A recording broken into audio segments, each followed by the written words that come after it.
De los muy pocos aliados que tiene Rusia en Europa, muy pero muy pocos, sin lugar a dudas el más importante es Bielorrusia.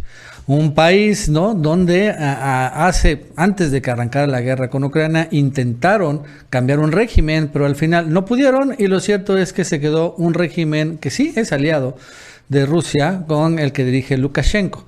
Y la verdad es que, bueno, a través de Bielorrusia, bueno, pues la amenaza de una invasión hacia Rusia, una destrucción contra Rusia, finalmente es frenada porque Bielorrusia tiene fronteras con un montón de países europeos. Y bueno, en particular, ahí también han sido desplegados muchos tropas rusas y también defensas rusas, incluso hasta probablemente misiles nucleares apuntando a Europa.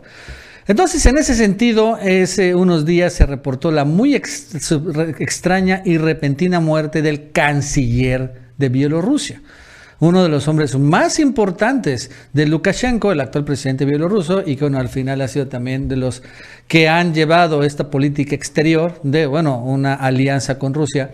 Pues murió. No, la verdad es que tenía esta persona 64 años, no puedo decir que era un anciano, y también nadie sabe realmente las causas por las que fallecieron. Pero bueno, se registró esto en medio también de una escalada de las tensiones entre Rusia y Ucrania. Y bueno, también ahorita hubo un pleito que se está registrando en la OTAN y en la Unión Europea de que si, bueno, se necesita aumentar todavía más el envío de armas y aumentar la guerra de desgaste contra Rusia. Hubo otros que dicen que ya es hora de frenarlas, que Zelensky se rinda, acepte las demandas rusas, entregue los territorios y bueno, se termine este show, se levanten las sanciones y se continúe todo esto.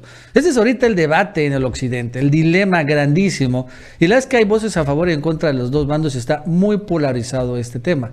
Pero bueno, ahora con esta repentina muerte del canciller bielorruso, pues hay que ver que si pasa lo mismo también en el tema de Rusia. Porque un tantito que también al interior de Rusia debe haber un dilema similar, ¿no? De que si continúan la invasión en Ucrania, que bueno, les hago también muchos costos políticos, económicos, financieros y bueno, también una alta rusofobia, o si mejor ya llegan a un acuerdo, se retiran de los territorios ucranianos, recortan las pérdidas y bueno, ya se llega a un compromiso con el occidente, en donde tal vez las cosas no sean como antes, pero tampoco estén tan mal como ahora. Entonces, pues ahí se da este tema. Y la verdad es que sí, muy sospechoso. Bueno, esto más nos va a contar Jesús López Almejo. Jesús, ¿qué tal? ¿Cómo estás? Buenas tardes. Hola, ¿qué tal, Nacho? Pues nadie lo esperaba, sorprendió a todos. La verdad, una noticia difícil de asimilar en el gabinete del gobierno de Bielorrusia.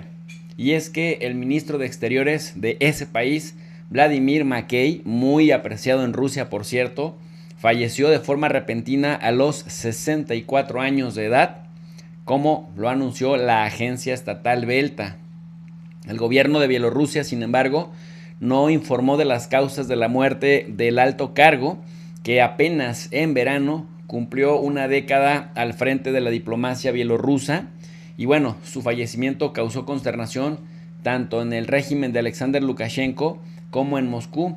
Decíamos que María Zaharova, por ejemplo, destacó, la portavoz del Ministerio del Exterior, que era un ser muy apreciado en el círculo principal del gabinete del gobierno de Vladimir Putin y que pues nadie se lo esperaba. Les causaba una sorpresa bastante triste. Cabe señalar que Makey sucedió a su predecesor, a Sergei Martynov, en 2012 y antes había ejercido como asistente del presidente de Bielorrusia entre el año 2000 y el 2008 y como jefe de la administración presidencial 4 años siguientes. También cabe destacar que Makey sirvió en las Fuerzas Armadas de la Unión Soviética y de Bielorrusia entre 1980 y 1993, donde alcanzó el rango de coronel de la reserva. Ya bajo el régimen de Lukashenko en el poder desde 1994, comenzó su carrera política dentro del Ministerio de Relaciones Exteriores y llegó a representar a Bielorrusia ante el Consejo de Europa antes de pasar al Departamento de la Presidencia. Un ex compañero suyo, el exministro y ex embajador de Bielorrusia, Pavel Latushanka, actualmente uno de los líderes opositores en el exilio, comentó su fallecimiento y en Twitter dijo que como embajador en París y en Madrid en 2018 le habían preguntado de forma confidencial si Vladimir Makey podría convertirse en un rival real para Lukashenko en las elecciones. La respuesta de este señor, de Pavel Latushka, era que sí, que definitivamente podía. Decía que en el año 2020 Makey se había traicionado a sí mismo y parece que no pudo sobrevivir a ello.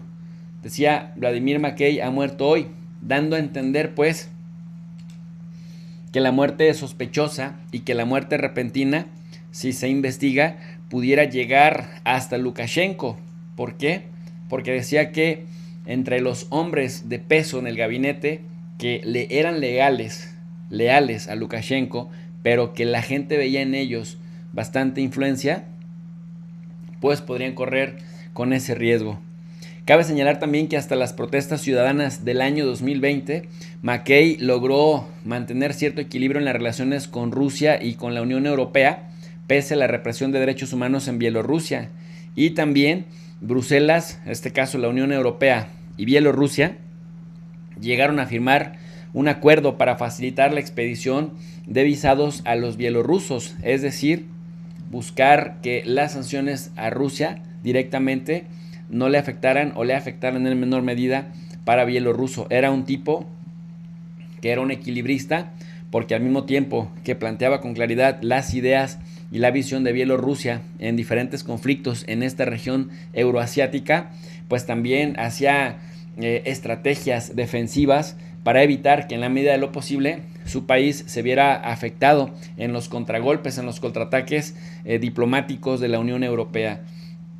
Sin embargo, las relaciones con Europa empeoraron porque, pues literal, Lukashenko y Makey se hicieron completamente al lado de Vladimir Putin, y en este contexto, pues, a cambio de su ayuda financiera y militar, Moscú logró el apoyo de su gabinete para seguir apoyando a Lukashenko en aras de avanzar en la asimilación de Bielorrusia bajo el paraguas del Estado de la Unión, una entidad supranacional ratificada en 1999 para compartir moneda, defensa y otras cuestiones políticas, y consiguió también que Bielorrusia actuara como una plataforma para sus tropas en la ofensiva lanzada en contra de Ucrania, cosa que difícilmente le perdonaron en Europa, pero que Makey, en su papel de ministro del Exterior y también como subordinado de Lukashenko y a la luz de los acuerdos con Rusia, tenía que sacar adelante. Así que, pues, un hombre experimentado que conocía de la diplomacia, un hombre experimentado que conocía también de la política, la cultura y la sociedad en Europa. Sin embargo, bueno, pues como a todo mundo, le llegó su día a los 64 años de edad, y esto impacta, digamos, en el gabinete, porque en Rusia tenía buenas relaciones a muy altos niveles, era muy apreciado, y eso de alguna manera disuadía a Lukashenko y a alguien de su nivel para poder haber hecho algo en contra de este señor. Pero lo que sí es cierto es que hay mucho hermetismo, y a mayor hermetismo, pues mayor especulación, y esto pudiera generar a la larga cierta división que le juegue en contra a Lukashenko. Nacho, hasta aquí mi análisis. Para un comentario más extenso les invito al canal de Tu Profe DRI. Yo me despido con un cordial saludo para la comunidad del Chapucero USA.